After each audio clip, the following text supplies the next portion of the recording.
पते गोपेश गोपिका कांत राधा कांत नमस्तुते तप्त कांचन गौरांगी राधे वृंदावनेश्वरी वृषभानुसुते देवी प्रणमामि हरिप्रिये वाञ्छाकल्पतरुभ्यश्च कृपा सिन्धुभ्येव च पतितानां पावनेभ्यो वैष्णवेभ्यो नमो नमः जय श्री कृष्ण चैतन्य प्रभु नित्यानंद श्री अद्वैत गदाधर शिवासादि गौर भक्तवृंद हरे कृष्णा कृष्णा कृष्णा हरे हरे हरे राम राम राम हरे हरे नमो विष्णुपादाय कृष्णपृष्ठाय भूतले श्रीमते भक्तिवेदांत स्वामिति नामिने नमस्ते सारस्वती देवे गौरवाणी प्रचारिणे निर्विशेष शून्यवादी पाश्चात्य देश तारिणी नारायणं नमस्कृत्यं नरं चैव नरोत्तमं देवीं सरस्वतीं व्यासं ततो जयमुदीरये। Thank you. Shil Prabhu. For many days I am observing now Ganesh Prabhu is not joining. He is not hearing the classes live. Yes, Prabhuji. He's having some training program online. It's not a good practice. What I have observed, once who withdraws, it is almost impossible for him to come back. So you speak to him, tell him. Okay, we'll start with the new chapter today. We concluded the chapter of the passing of the Bhishma, the departure of Bhishma Dev. And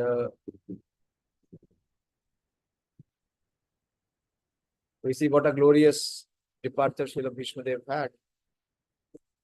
Even the denizens from the heavenly planets, they showered flowers on him. And after his departure, Maharaj Yudhishthira was enthroned as the emperor of the world. And it was very important that he observed his kingdom according to the religious principle, which was approved by the Supreme Personality of Godhead, Shri Krishna. So now is the next chapter, departure of Lord Krishna for Dwarka. If you remember, just after the war, Lord Krishna wanted to depart. But Kunti Devi, by her prayers, she influenced Krishna. And Yudhishthira Maharaj also made a plea, requested Krishna to wait for some time. So now going further, Sonaka Uvacha Hatva Swarikta Spridha Atataino Yudhishthiro Dharma Vritam Varishita Sahana Jule Pratyavaruddha Bhojana Katham Pravarta Kim Aksharit Tatha. So the Sonak Rishis, the sages, they inquired from Srila Smriti Goswami that after killing his enemy, who desired to usurp his rightful inheritance, how did the greatest of all religious men, Yudhishthira, assisted by his brothers, rule his subjects? Surely he could not freely enjoy his kingdom with unrestricted consciousness. So the sages are very keen to know about the conduct and behavior of Maharaj Yudhishthira, that once he got back the rightful claim, the kingdom. So how did he rule? Maharaj Yudhishthira was the greatest of all men of religion. What is the other name of Maharaj Yudhishthira?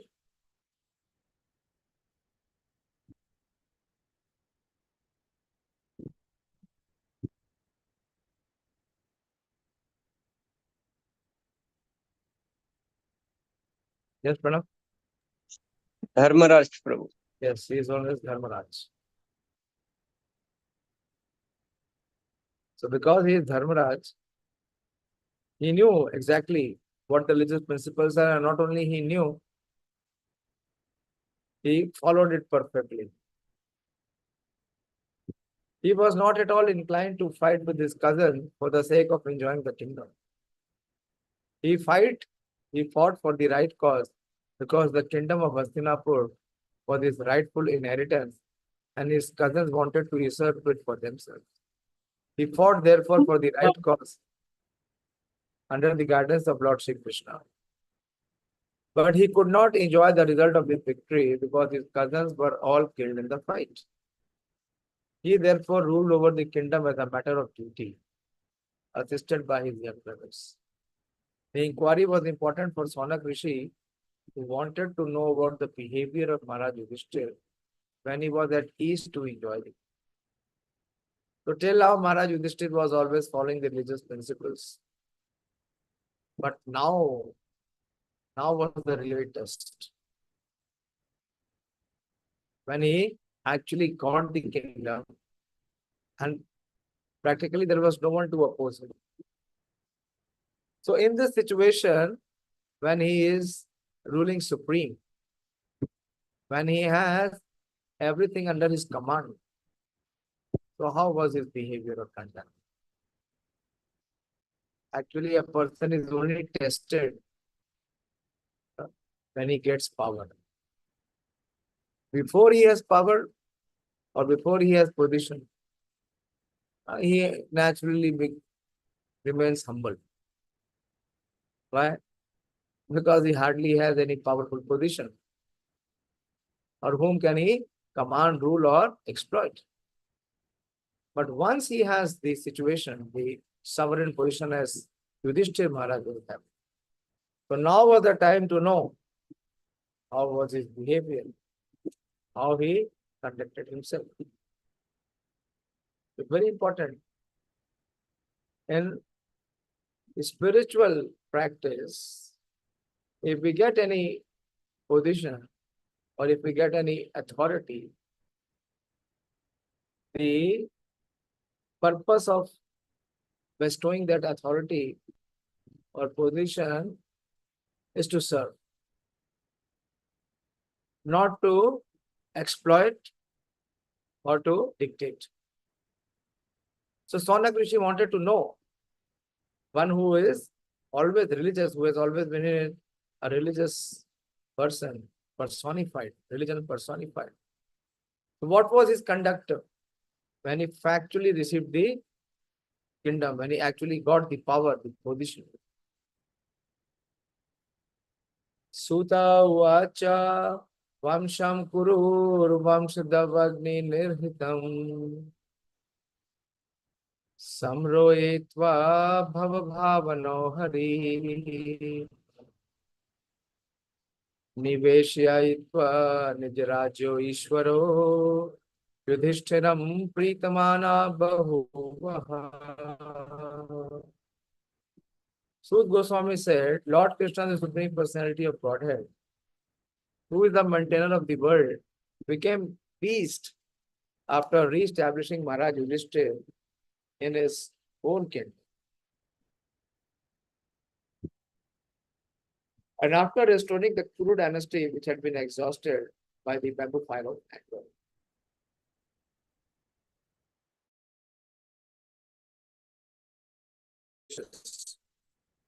You know the forest fire? सुना है ना? जंगल में आग लगती है, कोई जाके लगाता नहीं है. How it happens? Prabhupada is giving the phenomena. It is because of the friction of the bamboos. There are bamboo trees, and when the wind blows in the bamboo trees, the bamboos of the trees, they collide. And when they collide, there is a rubbing effect. And from that rubbing effect, many times from the bamboo which is dried, if it is rubbed, sparks of fire. The spark is from the fire of spark is generated by the bamboo. And what it does, the fire consumes the bamboo. Not only the bamboo, it consumes the entire forest. So that is like the forest fire. The forest fire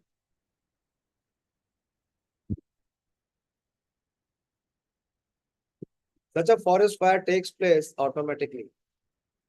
For bamboo, friction occurs without external cause. Similarly, in this material world,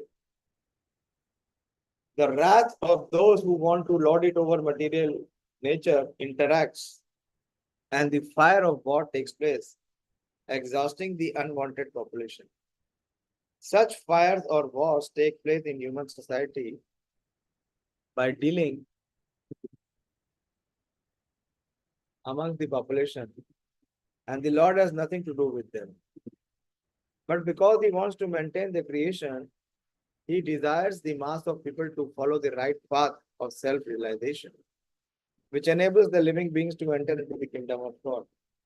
The Lord wants the suffering human being to come back home, back to Him, and cease to suffer the threefold material pangs. The whole plan of creation is made in that way. And one who does not come to his senses and go back to Godhead suffers in the material world the pangs inflicted by the illusionary energy of the Lord. The Lord therefore wants his bona fide representative to rule the world. Lord Sri Krishna descended to establish this sort of regime and to kill the unwanted persons who have nothing to do with his plan. Dharma Sansthapanarthaya. This is the purpose of Krishna's descent, to establish the principles of Dharma, the religion which is based on Dharma. The battle of Kurukshetra was fought according to the plan of the Lord, so that the undesirable persons could get out of the world and a peaceful kingdom under his devotee could be established. This is always Lord's plan. The Lord was therefore fully satisfied when King Yudhishthira was on the throne, and the seedling of the dynasty of Kuru in the person of Maharaj Parikshit was saved. So Krishna always desires to see the most law-abiding, the most perfect person who is following the religion to be the ruler. Nishamya Bhishmoktam Atha Achyutoktama Pravittam Vijnana Vidyut Vibrama Sasha Gam Indra Ivajitashraya Paridhya Yupantam Anujavrite. Maharaj Yudhishthira, after being enlightened by what was spoken by Bhishmadev and Lord Shri Krishna, the infallible engaged himself in matters of perfect knowledge, because all his misgivings were eradicated. Thus he ruled over the earth and seas and was followed by his younger brother. This is how Yudhishthira Maharaj engaged himself according to the perfect knowledge. And where this knowledge was received from? This knowledge was received from the infallible Achyuta, Lord Shri Krishna. And also according to the guidance given by Bhishmadev. The modern English law of primogeniture or law of inheritance by the firstborn was also prevalent in those days when Maharaj Yudhishthira used the world and seas. In those days, the king of Hastinapur, now part of New Delhi, was the emperor of the world, including the seas. Up to the time of Maharaj Parikshit, the grandson of Maharaj Yudhishthira, Maharaj Yudhishthira's younger brothers were acting as his ministers and commanders of state. And there was full cooperation between the perfectly religious brothers and the king. Maharaj Yudhishthira was the ideal king, a representative of Lord Sri Krishna to rule over the kingdom of earth, and was comparable to King Indra, the representative ruler of the heavenly planets. The demigods like Indra, Chandra, Surya, Varuna, and Vayu are representatives of kings of different planets of the universe. And similarly, Maharaj Yudhishthir was also one of them, ruling over the kingdom of the earth. Maharaj Yudhishthir was not a typically unenacted political leader of modern democracy. Maharaj Yudhishthir was instructed by Bhishma Dev and the infallible Lord also, and therefore he had full knowledge of everything in performance, in perfection. The modern elected executive head of a state is just like a puppet because he has no kingly power. The Prabhupada is always hammering. So we saw in the previous chapter also. When Prabhupada was glorifying Maharaj Yudhishthir, so he said monarchy is better. Because even if he is enlightened like Maharaj Yudhishthir, he cannot do anything out of his own goodwill due to his constitutional position. Therefore, there are so many states over the earth quarreling because of ideological differences or other selfish motives. But a king like Maharaj Yudhishthir had no ideology of his own. He had but to follow the instruction of the infallible Lord and the Lord representative, an authorized agent like Bhishma Dev. See how Prabhupada is guiding. It is instructed in the Shastra that one should follow the great authorities and the infallible Lord without any personal motive or manufactured ideology. What is the verse? Anyone knows? It is instructed in the Shastra that one should follow the great authorities and the infallible Lord without any personal motive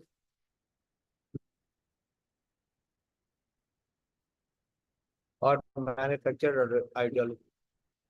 Therefore, it was possible for Maharaj Yudhishthir to rule the whole world, including the seas, because the principles were infallible and universally applicable to everyone. The conception of one world state can only be fulfilled if we can follow the infallible authority. Prabhupada used to say that how can we have universal unity, or how we can be universally one, how we can be universally brothers. Everyone used to say we are all brothers and sisters. So to be brothers and sisters, Prabhupada said we need to have common father. Unless and until we have a common father, how can we become brothers and sisters? How can the conflict be overcome? This is what Prabhupada is mentioning here.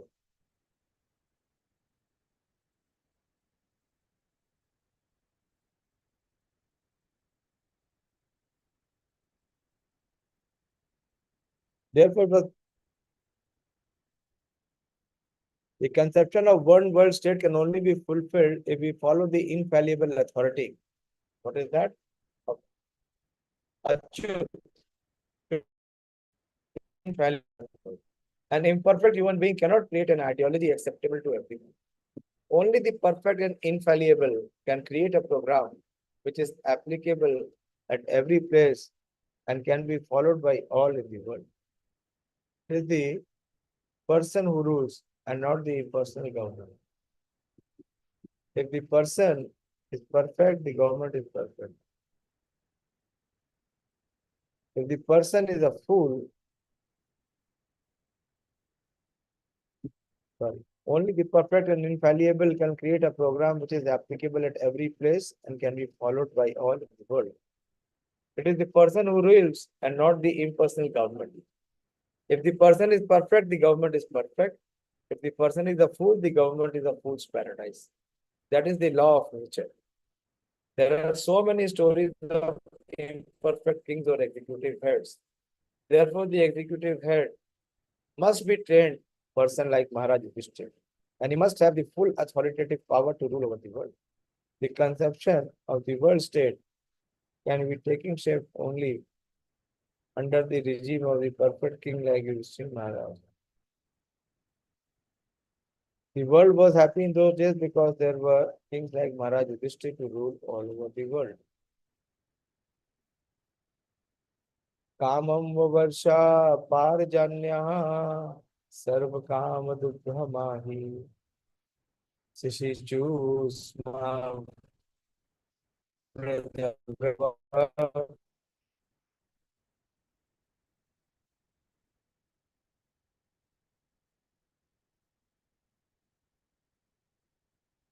पायसो पायसो धास्मिता मुदः.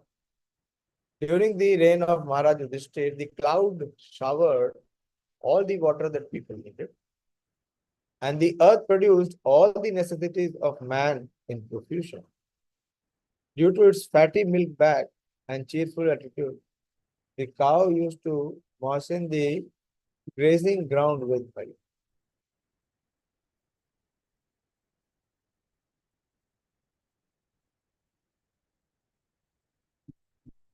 Due to the fatty milk bag and cheerful attitude, the cow used to moisten the grazing ground with milk. So this was the opulence, and this was the cooperation of nature, that everything and everyone came in full support of Maharaj Yudhishthir. The clouds showered all the water, the earth produced all the necessities, and of course, the cows also produced as much milk as was required. The basic principle of economic development is centered on land and cows. The necessities of human society are food, grains, fruits, milk, minerals, clothing, wood, etc. One requires all these items to fulfill the material need of the body. Certainly, one does not require fish and the fish or iron tools with machinery. During the regime of Bharat, during the regime of Maharaj Yudhishthir, all over the world there were regulated rainfalls.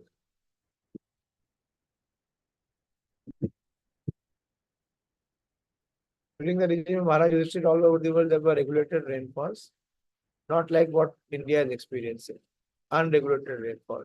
Everything has become inundated by water. Rainfalls are not in the control of the human beings. The heavenly kingdom, Indradev, is the controller of rains, and he is the servant of the Lord. When the Lord is obeyed by the king and the people under the king's administration, there are regulated rains from the horizon. It's very important. When the Lord is obeyed by the king and the people under the king's administration, there are regulated rains from the horizon. And these rains are the cause of all varieties of production on the land. Not only do regulated rains help ample production of grains and fruits, but when they combine with astronomical influence,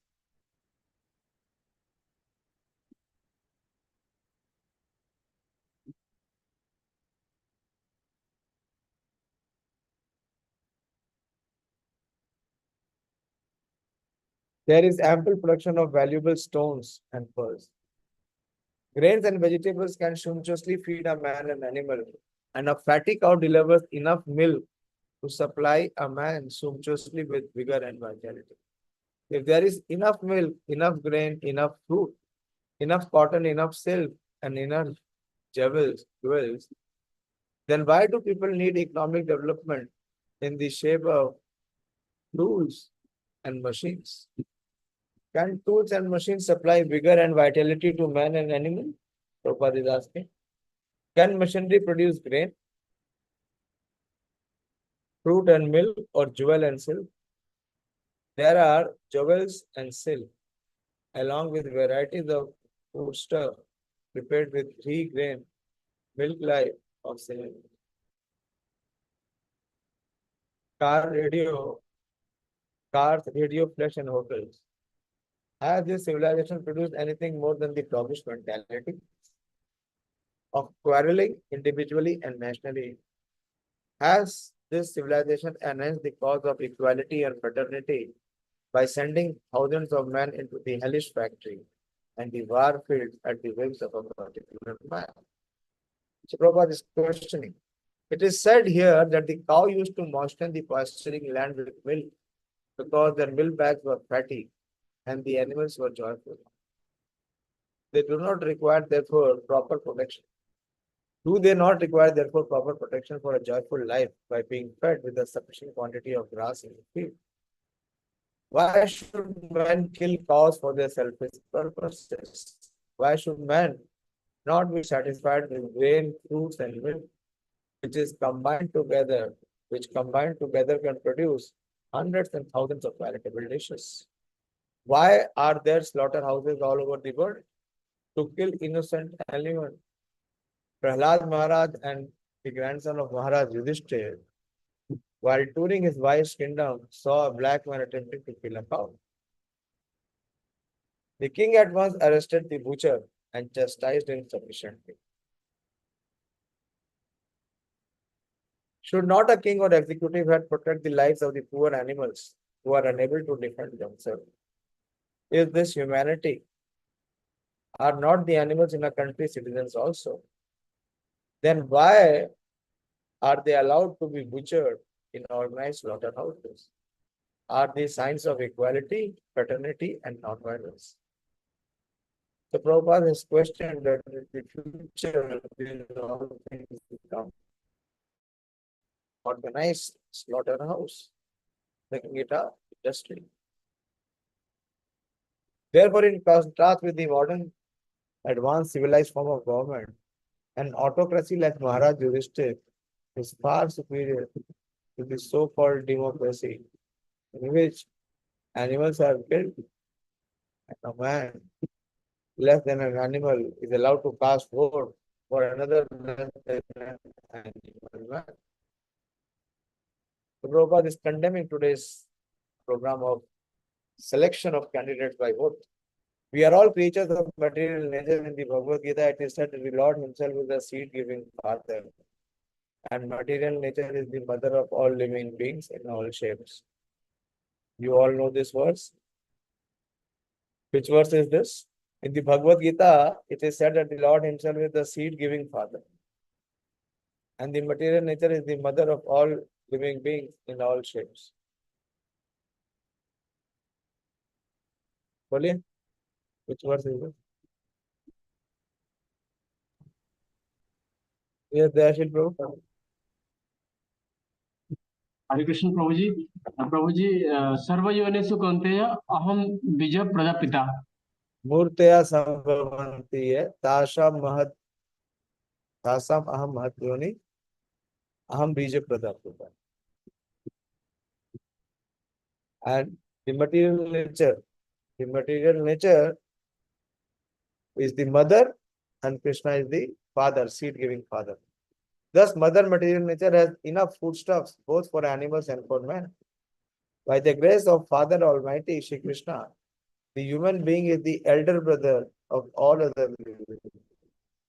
He is endowed with intelligence more powerful than that of the He is endowed with the intelligence more powerful than that of the animal for realizing the course of nature and the indication of the Almighty Father.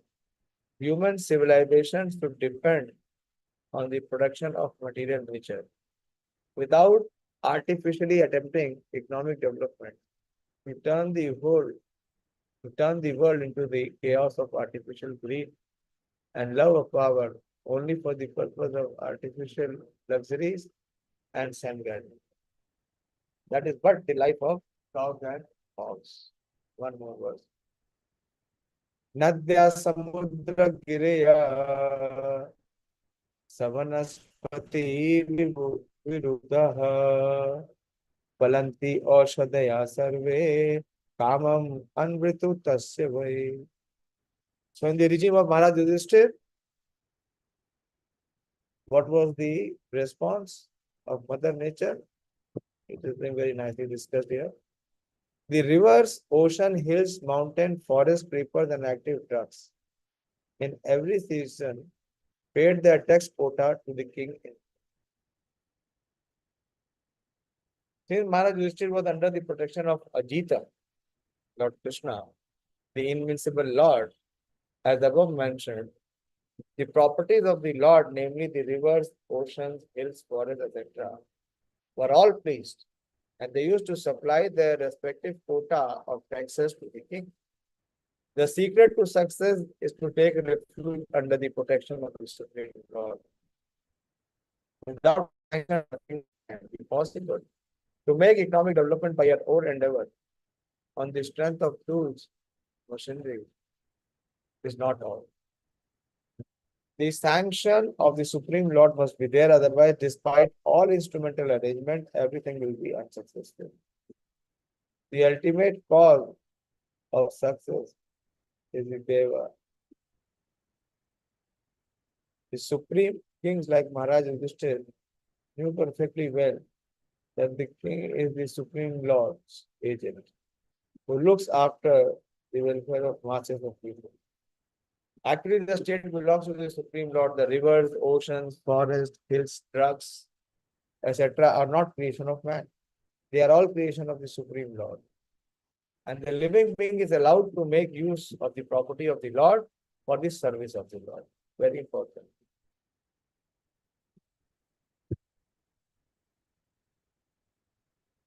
The rivers, oceans, forests, hills, drugs, etc., anything that we receive from nature are not creation of man. Of course, they are not the creation of man. They are all creations of the Supreme Lord. And the living being is allowed to make a use of the property of the earth for the service of the Lord. Today's slogan is that everything is for the people, and therefore the government is for the people and by the people. But to produce a new species of humanity at a personal point, to produce a new species of humanity at the present moment on the basis of philosophy and religion, justice and peace, God consciousness, and the perfection of human life, in short, the ideology of God communism, the world has to again follow in the footsteps of kings like Maharaj Yudhishthira or Parikshit. There is enough of everything by the will of the Lord, and we can make proper use of things to live comfortably without any enmity between man and man, or man and animal, or man and nature. The control of the Lord is everywhere.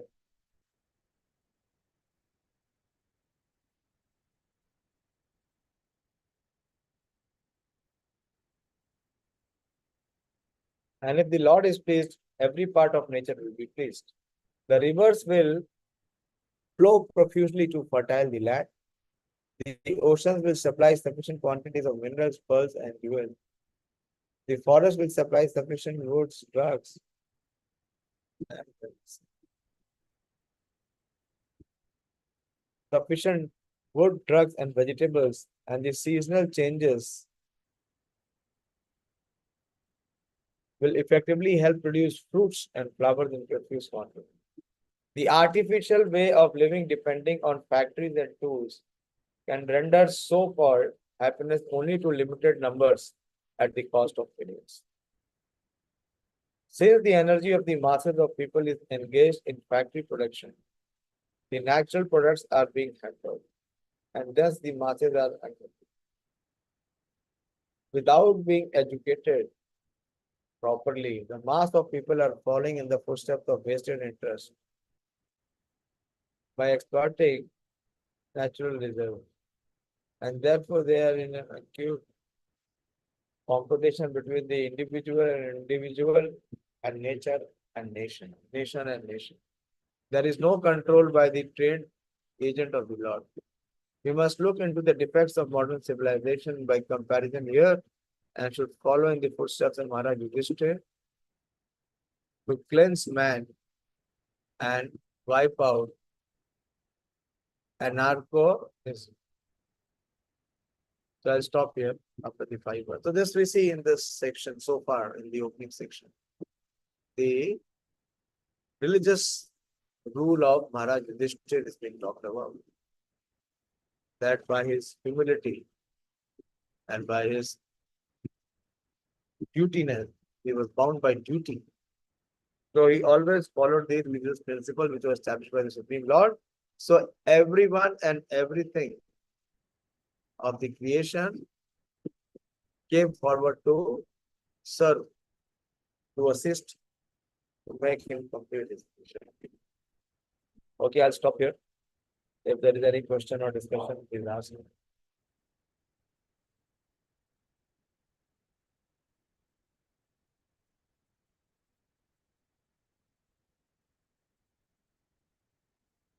We'll continue tomorrow.